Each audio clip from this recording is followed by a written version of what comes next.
Good afternoon, 6th grade. This is Mr. Barris. I wanted to get you guys one last review video before your test tomorrow. A few days ago I posted some slides as a general exam review because I didn't have access to my video making software. But now that I'm back in town for one final day before school starts back up again, I thought I'd make a review. So as you can see, I've got my slides pulled up. These slides are downloadable on Canvas under one of the latest announcements, so keep your eye out for those. So let's get started. So since I already typed out everything that I thought was the most important for you to remember, this is going to go really quick. I'll try to draw things if it's relevant, but a lot of this is just knowing vocabulary words. So that is to your advantage, I believe. So here's our minerals and rocks exam review. So first thing we went over in lesson 1, we talked about what matter is. We talked about levels of organization.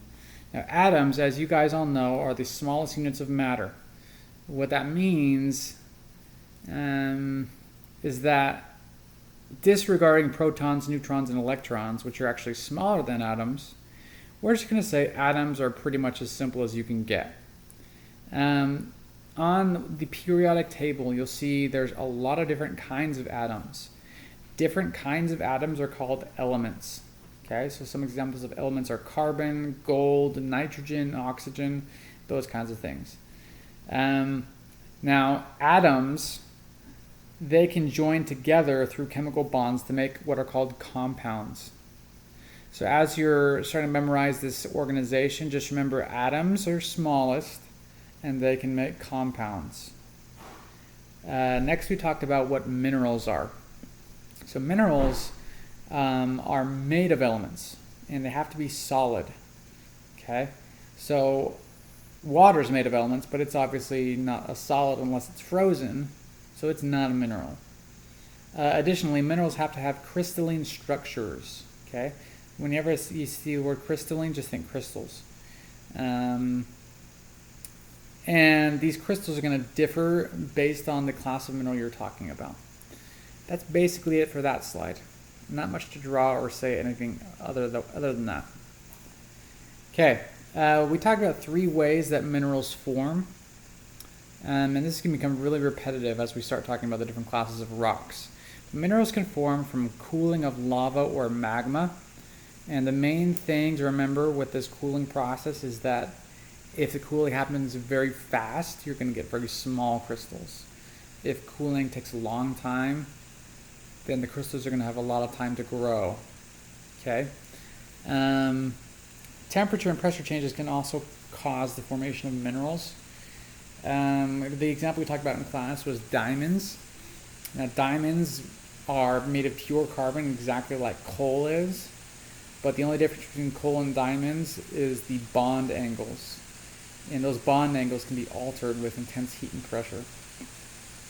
And the last way that minerals can form is from solutions.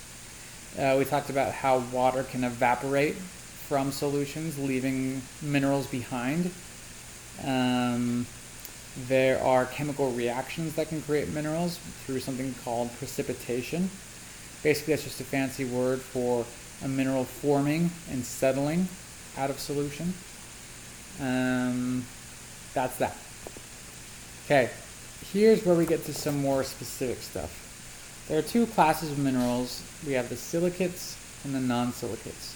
Silicates, as you're reading right now, are 90% of all minerals on the Earth. They have a repeating tetrahedron-shaped unit. So let me draw what that is, because if you remember, when we talked about the tetrahedron, I showed you an example on a PowerPoint slide. So let's imagine here we have central atom, and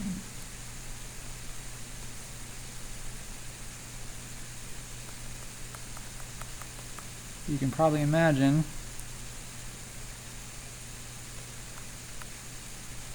that these 4 red spheres coming out from this atom are other atoms that are attached. Okay, a tetrahedron basically means that you're going to have 4 atoms bonded to a central atom. Now a tetrahedron is a 3-dimensional shape that has I believe it has 8 sides. Maybe not. No, only 4 sides. So you got 1, 2, 3, 4.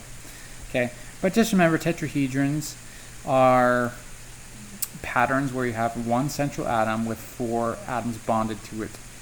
Okay, and we see some examples of that in quartz, olivine, micas, feldspars. I'm going to tell you right now, it's not really that important to me that you know specifics of like silicates. Just know kind of the bold shaped text in this slide.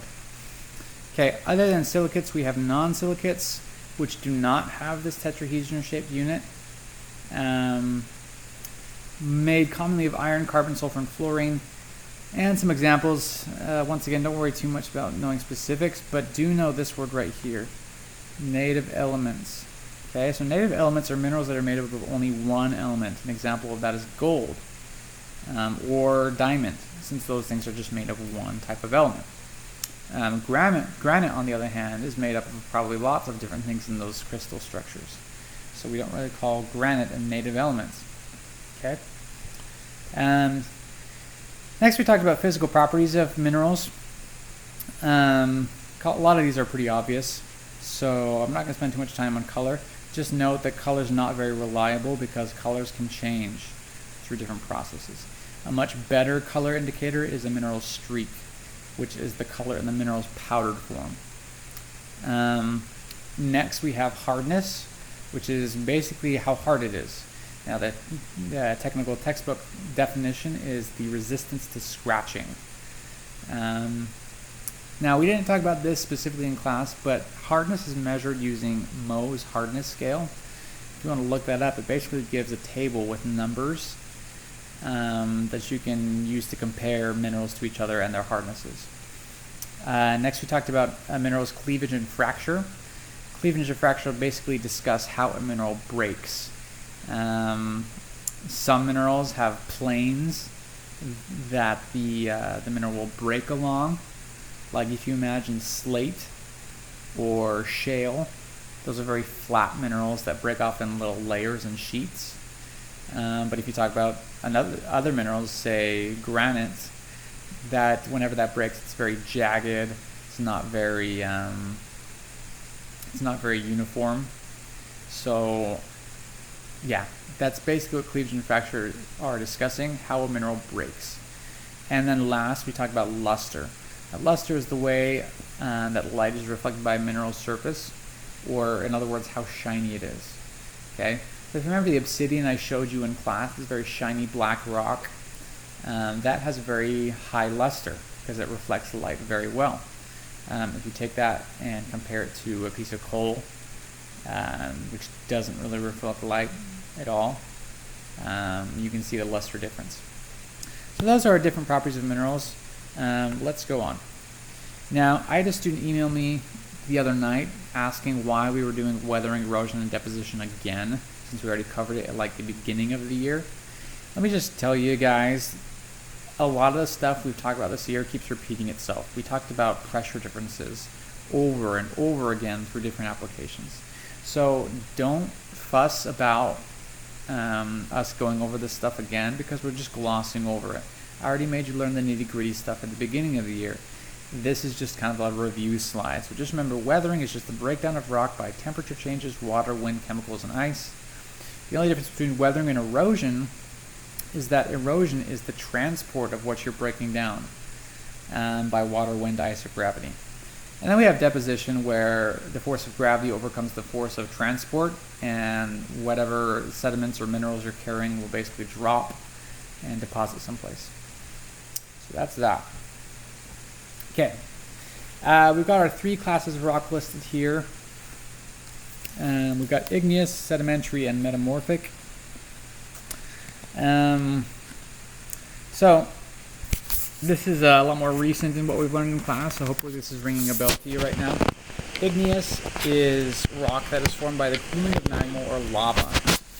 And once again, the most important thing from this slide is that fast cooling makes small crystals, slow cooling makes large crystals. Do not forget that. You're going to get a question wrong if you do. Sedimentary rock is formed by the compaction and cementation of sediments together. And these sediments can come from a lot of different sources, from weathering, from erosion. So if you imagine a piece of sandstone, it's very coarse. It's got a lot of grains on it. Those grains basically became cemented together and then formed what we know as a sedimentary rock. And then we have metamorphic rock, which is probably the most tricky to grasp, but basically you take a rock that's already existing, you apply a whole bunch of pressure and temperature to it, and you can change the mineral content or arrangements of atoms within the rock. And we'll go over some examples of that. Okay, next we talk about a rock cycle. So you'll notice in the different colored bubbles, we have the different types of rock. We have igneous rock in the dark red, metamorphic in green, and sedimentary rock in yellow. Now, you'll see we also have a couple other bubbles. We have magma and sediment, which are just basically discussing things that go into each of these rocks. And then we have a whole bunch of arrows that discuss different processes that cause transformations between the different types of rocks.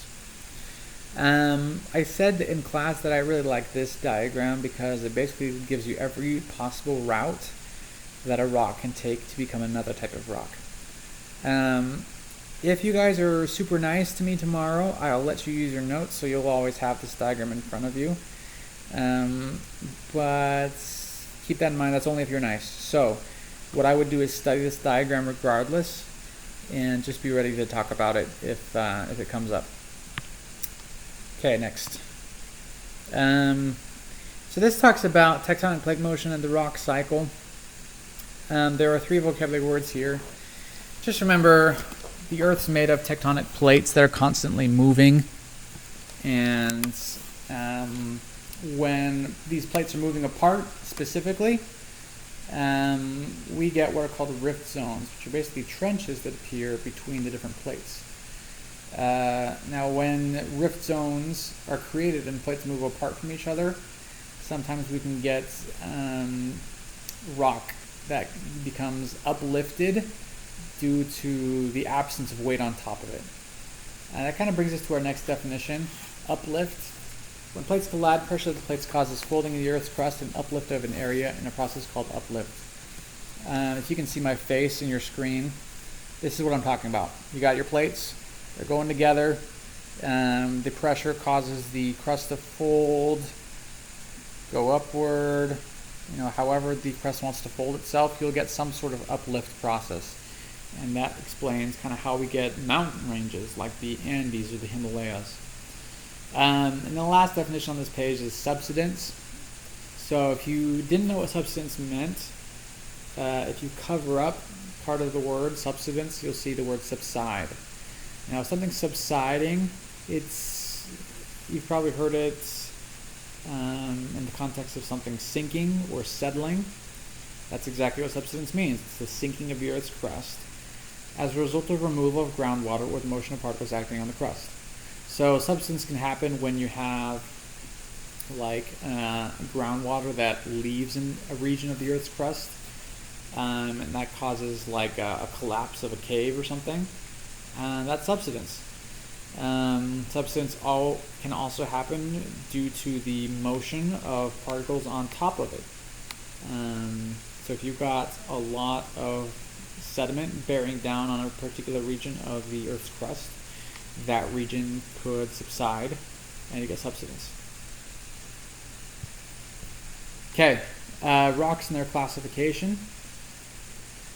Alright, so this is kind of the last lesson we talked about before our review game the other week. Within each classification of rock, you can subdivide rocks according to their texture and composition. So here we have definitions of both of those words. Texture is the size and shape of grains in rock. You can have something that's very fine-grained or something that's very coarse. Fine grains are very small, coarse grains are very large. And then you have composition, which is the chemical makeup of a rock. Let's keep going. So, within the igneous class, we can divide igneous rocks further based on where they're formed. And where they're formed will determine their texture. For example, extrusive rocks. If you had no idea what they were, look at the first two letters, X. Kind of looks like exit. So extrusive means that something's outside of the Earth's interior or at the Earth's surface. So extrusive rocks form at the surface of the Earth where lava cools really quickly because it's being exposed to the air. Now if lava is cooling very quickly, that means you're not giving crystals a lot of time to grow. So you're going to have very fine grained rock with very small crystals. Kind of like the obsidian I showed you the other day. Otherwise, you have igneous rock that is intrusive or forms inside the Earth's crust. Now here, we don't have the exposure to the air, so we have a lot slower cooling that occurs. Because cooling is very slow, crystals can develop over time, grow very large, and so you see very coarse-grained rock, like granite. So that's that. Going into the sedimentary class of rock, there are three subtypes that we talked about. We have clastic, chemical, and organic. A clastic rock is basically the sedimentary rock that you're all used to. It basically results from sediments that compact and cement together to form a rock, like sandstone or I'm blanking on another example right now, but that's okay. Chemical sedimentary rock is formed by chemical processes. For example, precipitation we talked about earlier. It's basically a chemical reaction which causes the formation of a solid. And if any of you are curious about what precipitation means, I have a really cool demo to show you at school. Next we have organic sedimentary rock, which is containing the remnants of plants and animals. For example, chalk and fossils are organic sedimentary rock. So if you've ever seen chalk cliffs of Europe, a lot of that chalk was once part of something that was living. In fact, chalk is just another fancy word for calcium carbonate or limestone. And a lot of these shells of marine organisms are made of calcium carbonate. So those chalk cliffs probably came from marine organisms that basically compacted together. Okay, and the last slide for your test study. We have metamorphic subdivisions. Two types of metamorphic rock, foliated or non-foliated. If you remember in class during our little rock activity the other day, I had a lot of rock samples out. I had a particular rock that was called gneiss that had several dark bands in it. And because it had bands, a lot of you might have been tempted to think it was sedimentary rock that had just formed layers that compacted together. But foliated rock is actually metamorphic. So those bands, basically what happened is minerals in metamorphic rock, under the right conditions of heat and pressure, sometimes they will all align themselves in a band or a planar arrangement. And that's foliated rock. Non-foliated rock does not have those bands. And so here's the fancy technical term from your textbook. Non-foliated rocks result from mineral deformation of rocks containing one or few minerals. But basically just remember there's no bands, no planar arrangement. All right, I kind of whizzed through that, but that is basically in a nutshell what's going to be on your test. Now if you remember the tests that I provide to you, it's not just straight knowing definitions. There's going to be a lot of examples that you'll need to use critical thinking to figure it out. So very rarely is it basically just like my review videos, but if you can explain the stuff on the slides, you're going to do awesome. Good luck, we'll see you tomorrow, and get ready to take your test.